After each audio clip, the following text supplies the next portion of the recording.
కంబమహాకవి తమిళంలో వ్రాసినటువంటి రామాయణం శ్రీ రామావతారం.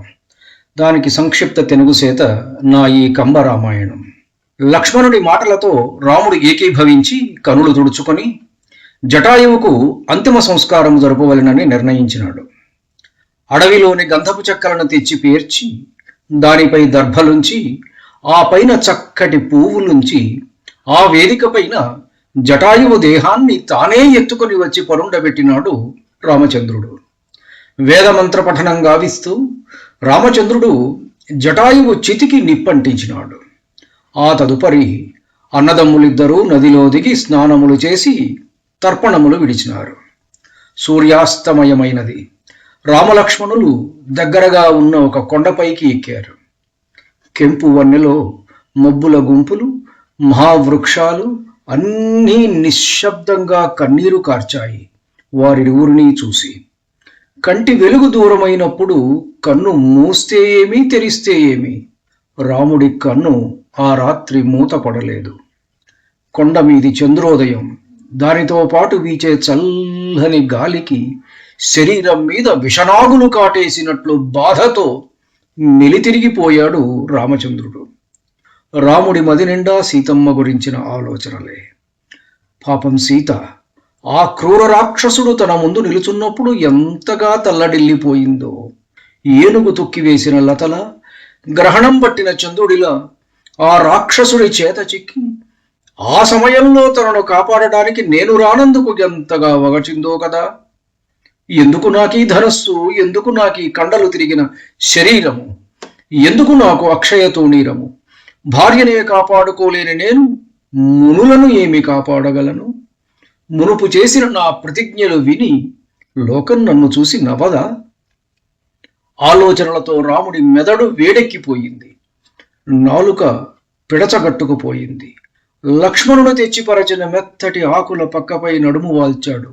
కాసేపటి తర్వాత లేచి కూర్చున్నాడు రాముడు. రాముడి వంటి వేడికి అప్పటికే ఆ ఆకులు కాలిపోయాయి.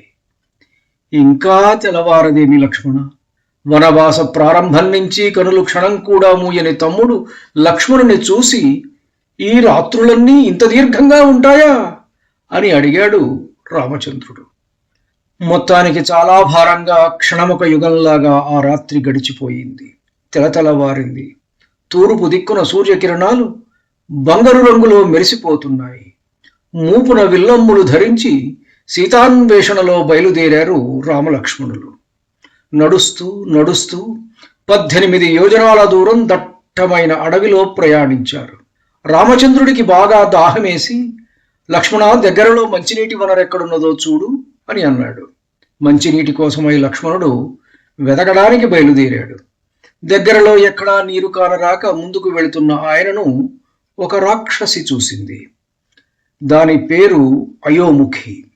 ఆ రాక్షసి లక్ష్మణుడిని చూడగానే మోహంలో పడిపోయింది. దానిది ఇనుప ముఖం, మెడలో పాములను దండగా వేసుకున్నది. చెవులకు బ్రతికి ఉన్న సింహాలు కుండలాలుగా వేళ్లాడుతున్నాయి. నడుముకు పెద్ద కొండ చిలువను వడ్డాణంగా పెట్టుకున్నది. బాణపొట్ట, గుంట కళ్ళతో అత్యంత వికారంగా ఉన్న దాని మదిలో లక్ష్మణుడిని చూడగానే మన్మథ వికారం మొదలయ్యింది. లక్ష్మణస్వామి దగ్గరకు వచ్చి తన కోరికను వ్యక్తపరిచింది ఆ రాక్షసి. నీకు కూడా శూర్పణఖకు పట్టిన గతే పడుతుంది, జాగ్రత్త అని హెచ్చరించాడు రామానుజుడు. అది వెంటనే తన మాయ ప్రయోగించి లక్ష్మణస్వామిని మూర్ఛిల్లజేసి ఎత్తుకొని తన కొండ గుహకు తీసుకువెళ్ళిపోయింది. నీళ్ల కోసం వెళ్లిన లక్ష్మణుడు ఎంతసేపైనా తిరిగి రాకపోయేసరికి రామచంద్రుడు ఆలోచనలో పడిపోయాడు. దిగులు హెచ్చింది. ఆయన మనస్సు పరిపరి విధాలుగా పోయింది. తండ్రి చనిపోయాడు. కన్నతల్లి చెంతలేదు.